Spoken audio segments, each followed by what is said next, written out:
Hey, so in this video, I'm going to go over one of the most important things you need to have as a wholesaler, and that's a script.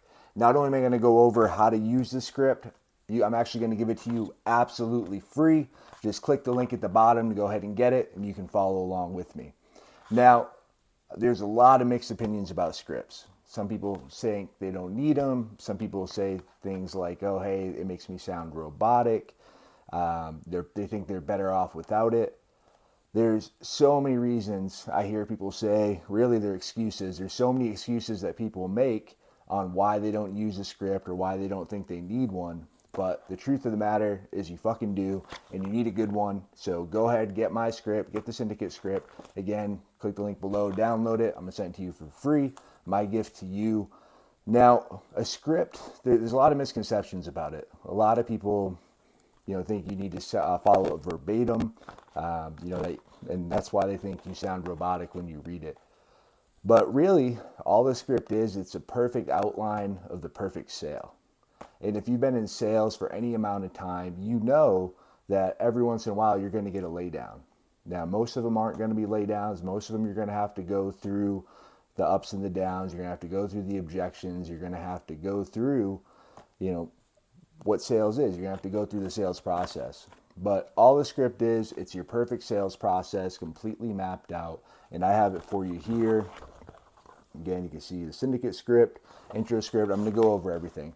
Now, one of the most important things about a script is you don't want to sound robotic. People are right when they say, oh, I'm going to sound robotic if I read a script, or I'm going to sound like I'm reading a script. And you're right, you will if you don't practice it. So you need to practice it. You need to drill it again and again and again until you can literally do it with your eyes closed. Because once you have it down like that, then you're going to be able to focus on your tonality. You're going to be able to focus on your delivery, more how you're saying what you're saying as opposed to, the exact words. And again, sometimes you're going to go off topic. You're going to go off the script. But the cool thing about the script is you can always go back to it. You're going to make sure you don't miss any questions. And if you deliver it correctly, I guarantee you're going to get a whole bunch more. You're going to get a lot more appointments, or you're going to turn into more deals, and you're going to make a lot more money. So when we get into the script, really the first 4 seconds are one of the most important parts of a call, especially if you're cold calling. Hot leads, it really doesn't matter. The first 4 seconds is literally all you get to make a first impression, and first impressions matter. I know people like to say, don't judge a book by its cover, but people do. People judge people. It's a fact of life, and you're going to be judged, so you need to make sure your intro is on point and you sound solid when you're delivering it. So make sure you listen to my tonality. As I do this, I'm going to go through it one time, then I'll break down exactly how this script works. So first thing, we'll call the seller John. Hi, is John there? Hey, John, this is Ky giving you a call. How you doing today? Great. Now, the reason for the call today, I was calling about a property I believe you own over on 123 Main Street, and I was wondering if you consider an offer on that property there. Great. Let me ask you a couple quick questions so I can get an offer put together for you. And then we're already moving on. We're getting into discovery, which is the most important part. But really get that nailed in, really get that dialed in so it sounds flawless. It sounds exactly how I delivered it. So, hi, is John there? And like you're saying it just like that. And what they're going to be thinking is, who's this? And you're answering it right after. You go, hey, this is Ky giving you a call. How you doing today? And they're wondering, who's Ky? Do I know this person? And then real quick, you're moving right on. Great. Now the reason for the call today, almost like a whisper. Now the reason for the call today is, I was calling about the property over on 123 Main Street, and I was wondering if you consider an offer on that property there. Yes, no, maybe so. If they say no, the script's going to tell you what to say as well. You're going to ask, hey, do you have any other properties you consider getting an offer on, or you know anybody else looking to sell, or even some land? You'd be surprised 9 times out of 10 if they say no the first time, they'll say no again. But as long as you sound professional, you sound friendly, a lot like one of those 10 times, you're going to say, hey, I have some land, or my friend's trying to sell. So make sure you always ask. If they say no, don't just hang up. Now, right after that, we're getting into discovery. So you're getting their permission. They're saying it's okay for you to ask some questions. And then you really want to move right into it. So this is literally the most important part, is the discovery. Once you get past that intro, you're in, you delivered that well, you have their permission to go ahead and start asking questions. And how I do the discovery is this: I start with easy questions and I go to harder ones. So the easy ones are softball, layup ones, they're yes or no, they're tie down questions. So the first one we're going to ask is, hey, it looks like, I see your property here on Zillow. It looks like it's a 3-bedroom, 2-bath. Is that right? It's about 1,200 square feet, whatever. And I'm just verifying the info. Sometimes they'll say it's something different. Maybe they did an add-on, whatever. But I'm just saying, hey, I saw this on Zillow. That's how I know it. So that way they're not thinking like, how's this guy have all my info? What's going on here? But I'm just saying, hey, I'm looking at the property on Zillow. It's a 3-bedroom, 2-bath. Is that right? Like, yep. Great. Now, John, are you the only owner? Is there anyone else on the deed? Just you? Okay, great. Now, how long have you owned the property? Okay, perfect. And are you currently living there, or is this a rental property? All right, perfect. Now, this is the magic question. Now, John, let me ask, what made you decide to consider selling? And if it's a cold call, they're probably going to say something like, oh, well, you called me, blah, blah, blah, and just being dicks. But there's a reason they sat this long, they're still on the call, and it's your job to find out what that reason is. And, maybe they're not serious, but you'd rather figure it out now. And then if they give me any kind of, back and forth there, if they're like, oh, it's because you called, like, great, John, but, I know I did call you out of the blue, but I'm sure there's a reason you're still on the call today and you're considering getting an offer. Do you mind sharing what that is? And just like keep asking these questions different ways until you get an answer, and don't move on until you get one. Now, John, if we were able to come to an agreement, how soon are you looking to sell? So then we're getting their timeline and we're starting to get them thinking, when they're going to sell. Like, perfect, 30 days, awesome. Now, John, let me ask, what kind of price are you looking for on this property? So this is the first time we're going to ask, and no matter what they say, it's a super high price, they want $1 million, they want $10, whatever, you're just going to say, okay, great. Now, John, let me ask, how did you come up with that number? They're probably going to say, oh, Zillow, whatever, I got a friend that's a realtor. And then you're listen to what they say and how they say it, because really your job is to read in between the lines and really find how motivated they are, and really just find out what their motivation is, because that's literally the most important thing. If you can find their motivation and they have a motivation and they want to sell and they want to sell soon, that's when it's a deal. So great, we get that. Now, I don't argue with them. Their price is super high, whatever. Like, that's just what I want, blah, whatever. I say, great. So, John, next step, I'm just going to ask you a couple of quick questions about the current condition of the property. Then I'm going to get everything over to my team, and they'll let me know what the property qualifies for. Sound fair enough? And like, yeah, they're going to say yes. You say sound fair enough, just like that. Get comfortable, if you haven't done sales before, using tie downs like sounds fair enough. Does that sound good? Make sense? You with me? Using words like that, it keeps them engaged. So there's not a whole bunch of just you talking.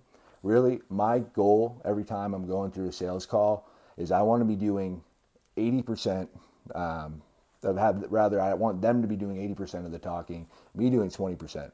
Honestly, sometimes even 90%, 10%. I want them to be doing all the talking, because people's favorite sound is their own voice. So you want to get them talking, and that's how you're going to find out. You got 2 ears, 1 mouth, so make sure you listen and you get them talking. So then we're going to do the second set of questions. Now this, I like to think about it as like the reverse walk around, I call it.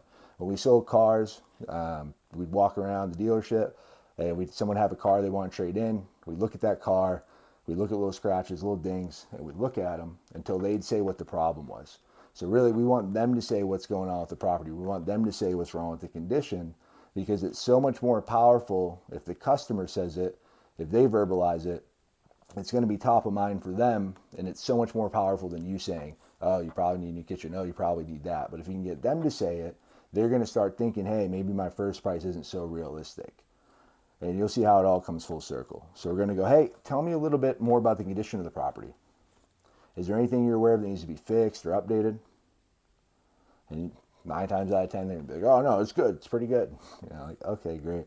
So, John, when was the last time you did any sort of updates or improvements on the kitchens or the bathrooms? Like, oh, like 10 years, whatever. Like, okay. Now, so it's it's probably fair to say they could use a bit of updating. And then always go deeper on these questions. If they give you room, they give you a vague answer, go deeper. Ask the same question again, just a little bit differently, or just again mirror what they say, last couple words, and go deeper and do it with them. Because this is the most important part, these discovery questions. Now, John, is there anything wrong with the major stuff like roof, foundation, electrical, plumbing, HVAC, or anything needs to be addressed? Like, yeah, well, maybe this, maybe that. Great, we're going to go in deeper. Yeah, have you had it looked at? Have you got a quote? Whatever. Just keep asking more questions and keep going deeper. Now, John, how long has it been since you had someone come out and look at the property? Like, oh, it's been a while. So, okay, so it might be some things you're not aware of. Like, yeah, okay, perfect. And John, last question, are there any liens or mortgages on the property? And great, and if so, how much? Now, the reason we ask that question, I ask liens first, because one, we want to know, but two, it leads into asking for the mortgages, because most people aren't going to want to tell you their payoff. But if you ask it just like that, now John, are there any existing liens or mortgages on the property? As a matter of fact, you're going to get an answer, and if it's paid off, maybe, and they want a high price, we're going to think, hey, in the back of my mind, I'm thinking we can do a creative finance deal. If there's a mortgage, they don't have a lot of equity, I'm thinking, hey, that's probably why they want that high price. Then I'm thinking subject to. So that's why I always want to ask that, and then I want to get the exact amounts. Really, at this stage, it can be just an estimate, but we'll go deeper into that. And then whatever they say, you're going to deliver this just like this. And you're like, okay, great. Well, based on everything you just said to me, it definitely sounds like a property we'd be interested in. Now, John, what we do here is we purchase properties for cash. We pay all the closing costs. There's no real estate commissions. And the best part is we buy them completely as is, so you don't have to put another cent into the property. And we're able to close on a time frame that works best for you. So for an offer like that, what would be the best price you could do with the property in its current condition? And I always make sure I enunciate current, because I want them thinking about all the things they just told me that's wrong with the property. Now, okay, and then again, whatever they say, high price, low price, whatever, like, okay, and John, are you flexible with that price at all? If they say no, yeah, okay, got it. But keep in mind, John, we're paying all the closing costs on our end. There's no real estate commissions or anything like that. Is that really the best price you can do? And they go, oh, maybe I'm a little flexible, whatever. Or, if they say yes, they are flexible. Well, good news, I think we can get to your number, at least pretty close to it. So what I'm going to do now is I'm going to send this over to my team so they can see what the property qualifies for. Now, John, do you happen to have any current pictures of the property that I can share with them? Like, okay, perfect. Now, I should hear something back shortly. It's up to you. If this is a hot lead, it's motivated, they opted in, put them on hold, come back, run your numbers, have your comps, go talk to the team, whatever you have to do. Or ideally, you want to call them back as soon as possible. So later that day, if it's late in the day, next day. But if you're letting them go, make sure you set a solid time. You set a solid appointment. Don't just say this afternoon or whatever. Say, hey, they say this afternoon, like, cool, John, I can do 1 o'clock or 3 o'clock. Which one works best for you? I love giving them the this or that, because it's so much easier for them to pick a time. If you go, hey, what time works for you? Their head's going to explode, and they're going to think of all the things they have to do, and they're just not going to give you real time. So give them 2 options, pick one. Like, great, I'm going to shoot you a text. Again, my name's Ky. Here, I'm going to shoot you all my info. This is my personal cell phone number, whatever. Text them, and I'm going to call you back at this time. Now, John, before I let you go, do you have any other questions for me? And boom, it's literally that easy to say yes, no, whatever. So again, tonality, you want to sound confident. You want to sound like you're not reading a script. And the only way to do that is to practice it and drill it and drill it and drill it until it sounds like you're not reading the script. But again, if you want this script, which I highly recommend using, the script has made me a shitload of money. Just click the link below. You can download it. And if you have any questions at all, go ahead, drop a comment. I'll make sure to get them answered for you.